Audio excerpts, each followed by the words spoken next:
Texas football aims to silence their critics on a Big 12 title case. NBA playoffs are heating up. And a new champion, renowned such champion, this is College Press Box.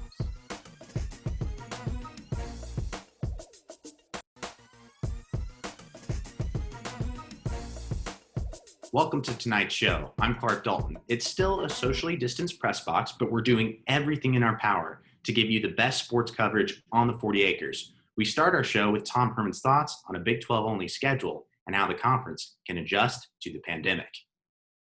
My opinion is that there probably needs to be some kind of bar that's set in terms of a percentage of scholarship players that are available. There needs to be some kind of ultimate authority that reviews this one team's request to postpone the game or reschedule the game. Does it have merit? And if it does, then let the conference decide on when and if those games get postponed or rescheduled. It's time to dive into Texas football with Matt Marinchak. Matt, how are you tonight? I'm great. I'm happy to be back. I'm ready to get the show on the road. Glad to hear you're happy to be on the first press box of the year. Over the past couple seasons, it's been a tale of two Longhorn teams as they exceeded expectations in 2018 with the Sugar Bowl victory and fell just a bit short in 2019. Now, 2020 is going to be a very different season given the pandemic and a shortened schedule. Could you speak on behalf of that? Yeah, as you mentioned, like the inconsistencies between 2018 and 2019, but towards the end of last year, the Texas Tech game, the Utah game, Texas seemed to finally put the pieces together and show signs of what they could have been in 2019. But with that shortened season, with that shortened schedule, not having to play their toughest opponent, LSU, in Death Valley, I think the Longhorns have a legitimate chance to have a great season because Sam Ehlinger is in his senior year. He has 3 years of experience under his belt. They're also playing with a new offensive scheme. This is an offensive scheme similar to what LSU used last year, so we should see the kind of a Joe Burrow effect on Sam Ehlinger this year. And the running back room is also pretty stacked. You got Keontae Ingram, Roschon Johnson, Bijan Robinson. We should see a lot more production in the run game, and that should take a lot of pressure off of Sam Ehlinger and make the offense less predictable. And if you look at the other side of the ball, the defense gained a lot of experience last year. That should help them fix a lot of the errors that cost them the winnable games. Last year, they were plagued with injuries. A lot of freshmen, sophomore had to step up. Now, in junior, sophomore years, a lot of solid guys out there. Anthony Cook, Jalen Green, Deshaun Jameson, Kiana Watson, Chris O'Mora, just name a few in the secondary. But as you mentioned it will be a very different season because of COVID-19. At any given point in time, a star player can test positive, and that could have horrific effects on the team because you're going to lose that position. Say, for example, your quarterback gets COVID-19, that quarterback would be quarantined as well as any backups. So you would be stuck with maybe a third or fourth string quarterback playing, or maybe even a player playing out of position to fill that spot at quarterback. But if Texas can stay healthy this year, this will be a very good year for them.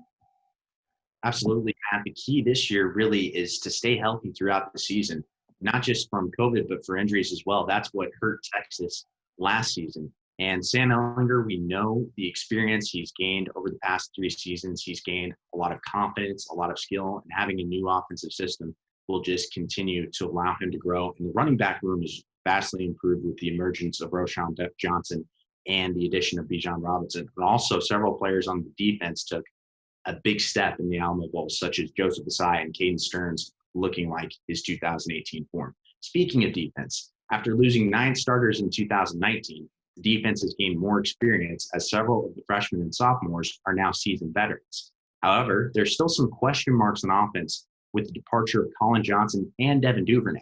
So with all that considered, who's going to step up this year?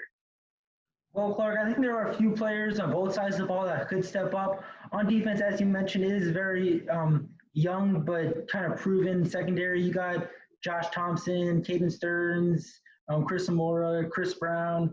The only main guy that lost in the secondary is Brandon Jones. But this year, I think the main guy is going to be Deshaun Jameson. Last year, he had a great season. In 2019, he made the move back to cornerback, which he played in high school, because while he was playing wide receiver freshman year at UT. But when he changed the corner, he completely changed the dynamic of the secondary. He had 3 pass breakups, a forced fumble, and 3 interceptions, including that wild one that we just saw against West Virginia, that one-handed snag right there. And when the ball is thrown his way, he has great speed and vision, giving him the ability to go over there, break up the pass, and make the ball uncatchable for the wide receiver. He'll make those 50-50 balls into 60-40 balls in his favor. Additionally, Jameson's a great return specialist. Since 2018, he has 2 return touchdowns and a few big returns. As you mentioned, on offense, that receiving core is relatively young. They do got Brandon Eagles and Jake Smith, but they have been kind of inconsistent. They need a veteran leader.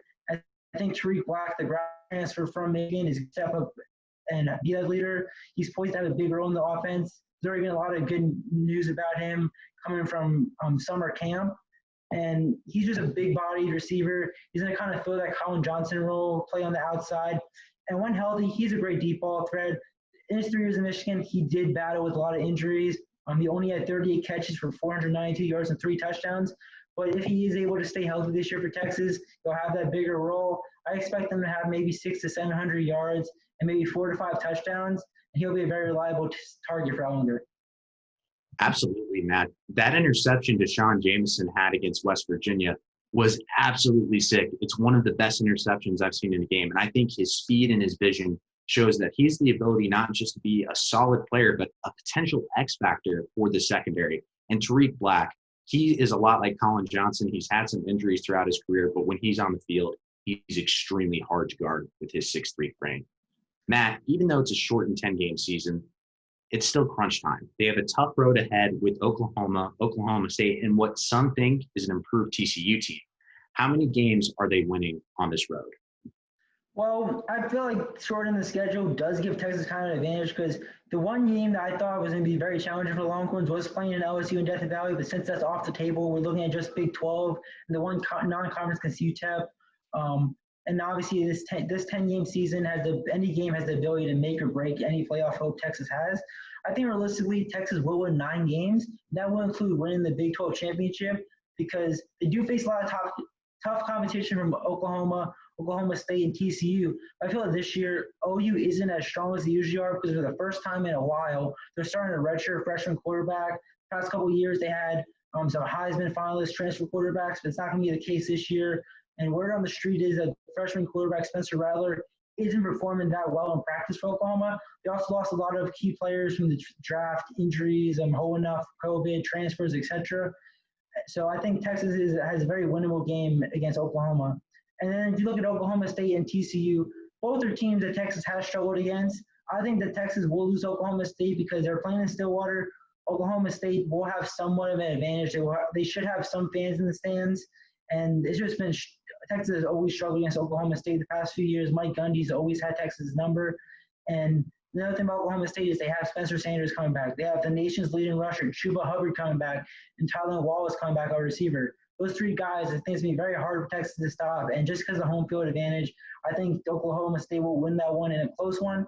And then against TCU, that is at home for Texas, but not going to be the same DTR, 100,000 fan experience as normally is. That game's going to be 50-50 for Texas because Gary Patterson always finds a way to create trouble for Texas. His defense always gets inside the head of Sam Ellinger. So I think Texas might be upset in that game against TCU, but depending on how cards play out in Big 12, I do believe Texas will come in at least second place in the Big 12 and qualify for a spot in the Big 12 championship game against either Oklahoma or Oklahoma State. I think Texas will win that game. And for the first time in a really long time, Texas will be the Big 12 champions. It certainly has been a long time since 2009. And Matt, I love the optimism you displayed here because we know this team has a lot of talent and they're much more experienced than they have been in years past, which gives them an edge over Oklahoma this year. It's just Oklahoma State is really the team you have to watch for with their synergy. Thanks for your insight into Texas football. When we come back, Jamal Murray has an unforgettable night kicking the playoffs into maximum overdrive. Stick around, you won't want to miss it.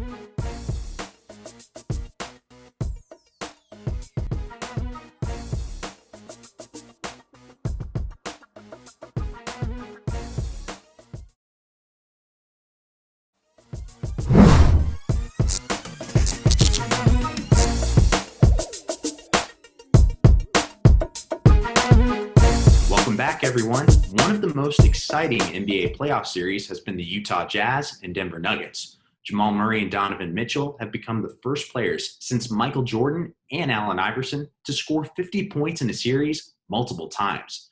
Let's head to the bubble to witness their battle. Jamal Murray getting started early with the reverse layup, cutting the lead to 5, and then he's going to get cooking here with a deep three-pointer.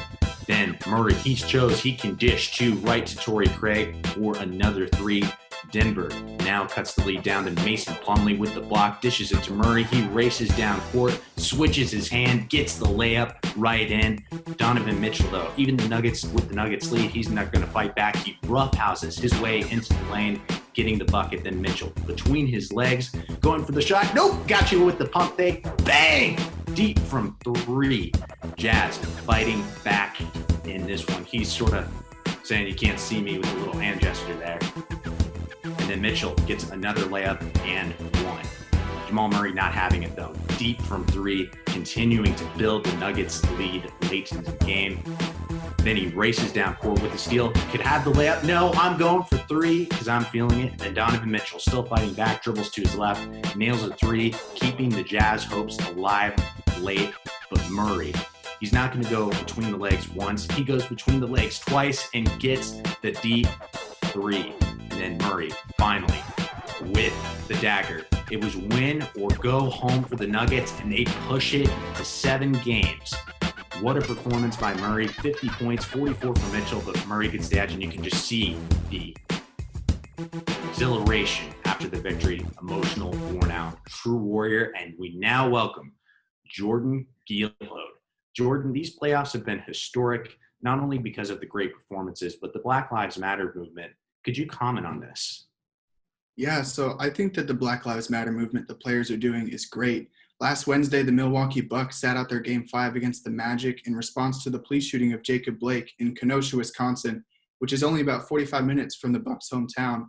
And the strike prompted nearly every other team in the bubble to sit out their playoff games for the next 2 days and take that time to discuss matters of racial inequality. Now, the players eventually did vote to play again, and the games have since resumed, but I think it's good because these players are clearly frustrated with the state of racial inequality in America, and this movement is a chance for them to use their platform to demand change and press their government for a call to action. Well said, Jordan. These players have a large platform, and they can use that platform for positive change to ensure that people are treated equally, and that we don't have these types of incidents in our country anymore. A constant in the playoffs is an element of surprise, whether it's a lower seed grabbing an upset or a young player making a name for himself. What caught your attention thus far? So what surprised me about these playoffs, and we saw a bit of it earlier, but this Nuggets versus Jazz series was a series I didn't think twice about, and it's turned into a legendary battle between Donovan Mitchell and Jamal Murray. Donovan Mitchell has led the entire NBA in scoring in these playoffs with an incredible 232 points and has already broken Tracy McGrady's record of most points scored in a first-round Western Conference playoff series. Murray, on the other hand, has been somehow just as good. He's racked up 202 points of his own, and clearly being down 3-1 against Utah lit a fire under him, and he's brought Denver back to a 3-3 tie. Both players are shooting over 50% from the field and from three-point range, and both players have had 2 50-point games apiece, which is just staggering to think about. And it's been exciting to watch these two battle it out on the court, and it'll be interesting to see tomorrow if the Jazz can pull off an upset or if Denver can put Utah away. Yeah, it's been a great series so far, and I think Murray and Mitchell have definitely made a name for themselves as not just good players, but superstars in this league. Guys in the Western Conference you can build a brand around. They're just so exciting, so fun to watch, and so young. Being able to kick it to this drive in the playoffs shows that they have a bright future ahead. And with young players having a bright future like this, it's different than the past few seasons because there have only been 1 or 2 teams that look like a true championship contender. But this year, the balance has shifted. So could we see an upset in the second round of the playoffs? I think that while not all the semifinals games are set yet, I think that the Miami Heat potentially have the best chance to pull off an upset against the Bucks. Milwaukee is the number 1 seed in the East, and they have arguably the best player in the league in the Greek Freak, but they've looked uninspired, not only in their seeding games, but also in their first series against the Magic. It's hard to tell how they'll do against some real competition, and the Heat, however, have looked stellar in the bubble. They swept the Pacers, even with Indiana coming off a hot streak off their seeding games. The Bucks defense allows a lot of three-pointers, and Miami has good shooters to knock them down, and they have a lot of physical defenders such as Bam Adebayo to slow down Giannis. And don't forget, they had a full week of rest between their first series and this one. I'm still picking the Bucks to win. I think they'll have found new motivation after their protest last week, but I wouldn't be surprised if the Heat are able to pull off an upset. Either way, I'm excited for this series and for all of the series to come. Absolutely. I think it's going to be a great series as well. We know Jimmy Butler is one of those players who plays with a certain sense of swagger, and he's always able to challenge superstars and get the best out of them. Jordan, great stuff. Awesome debut on Press Box. Thank you for having me. And when we come back, we're jumping across the pond to witness the best soccer in the world. Stick around, you won't want to miss it.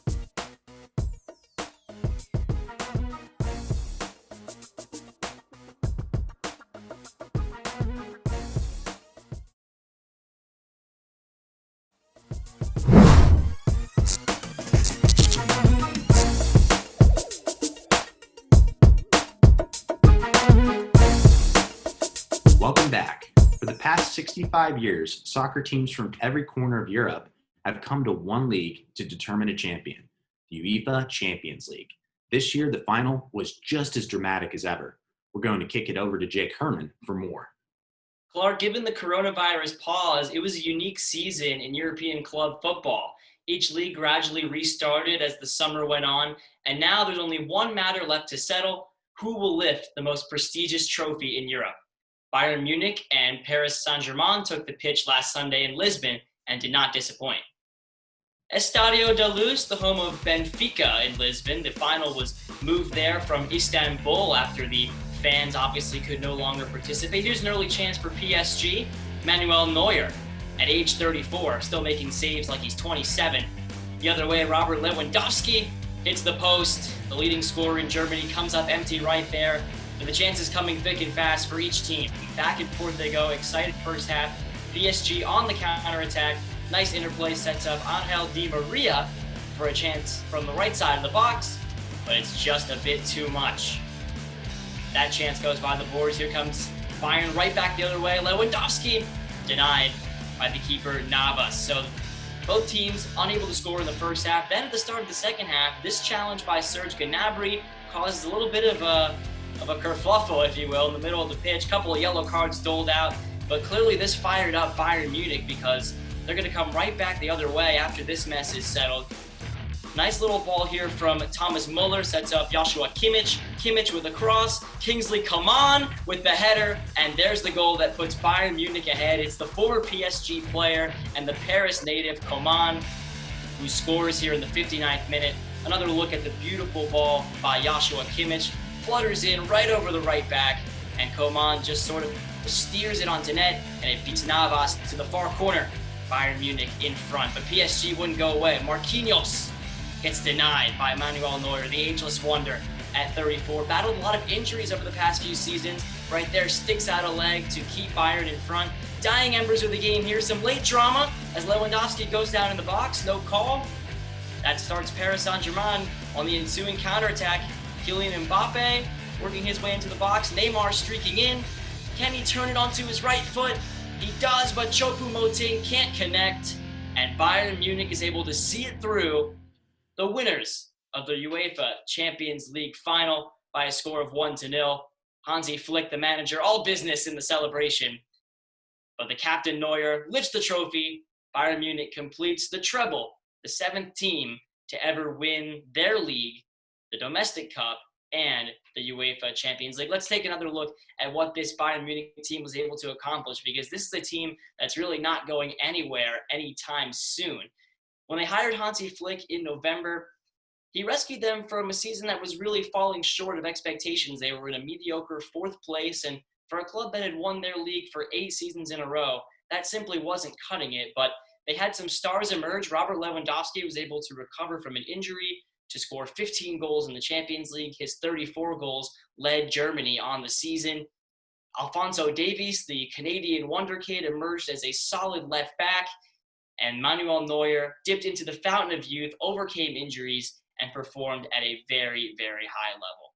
So in terms of their 2021 season outlook, Bayern is going to be looking great in their quest for their 10th straight league title. And given the way this offseason has gone, Clark, I think they're the heavy favorites to repeat. If you look around the league, most of the other German contenders are losing a key forward in the transfer window. Not this Bayern Munich team. In fact, they're only getting richer with the signing of Leroy Sané coming over from Manchester City. Hansi Flick has this team on a 30-match unbeaten streak across all competitions. I expect that streak to continue well into next season. Great stuff, Jake. And it sounds like Bayern Munich were able to overcome some early difficulty to build maybe a strong contender even into next year. When we come back, we will give you the latest scoop on how the NCAA and Texas sports are adjusting in the midst of the pandemic.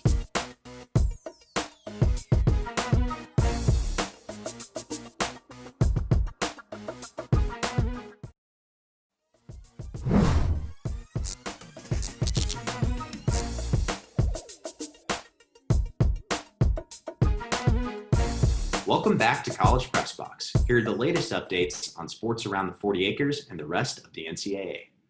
The NCAA Board of Directors voted to give all fall sports student athletes an extra year of eligibility after several schools decided to postpone their seasons to spring. Here's their official statement.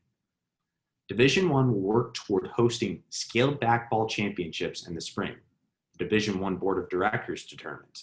The board met by video conference Friday and adopted the Division I Council recommendation regarding fall championships. Board members cautioned that fall championships should be played in the spring only if they can be conducted safely and in accordance with federal, state, and local health guidelines. Additionally, all fall sports student athletes will receive both an additional year of eligibility and an additional year in which to complete it, as the council suggested, through a blanket waiver. Texas Soccer announced a fall Big 12 conference-only schedule. The season will start in Austin on September 11th and in Lubbock on November 6th. The Longhorns are returning 17 letter winners this fall. They account for 71% of the team's goals. These standouts include Julia Grosso, Haley Berg, and Emma Reagan. Volleyball announced an 8-week Big 12-only schedule that will consist of double headers. The Longhorns will play home games in Frank Erwin Center and start their season in Austin on September 24th and in Morgantown on November 13th. Last year, the Longhorns won the Big 12 and are favored to win the conference again in a preseason coaches poll. As for college football, the Big 10 and Pac-12 have remained steadfast on their cancellation of the fall season. As of right now, there is no concrete plan for a return. Several FCS teams have started to plan for a spring season. They will have no championship this fall since they failed to meet the NCAA's requirement of needing half of the teams to play in a sport. This week in Longhorn sports, soccer kicks off, and it's after Labor Day. We will not have a show next week because of that. This week in Longhorn sports, soccer kicks off their season against Kansas at Mike Myers Stadium at 7 p.m. on September 11th. And then on Saturday, September 12th, football is at DKR against UTEP. A time is yet to be announced for that. That's a wrap for tonight's show, but be sure to check out College Crossfire with host Jaxie Pigeon on Wednesdays and the 1-0 Sports Show on Friday. If you are interested in joining us at Texas Student Television, be sure to attend the TSTV General Meeting coming up on September 9th at 6:30 p.m. on Zoom. For everybody and the TSTV Sports Department, thank you and good night.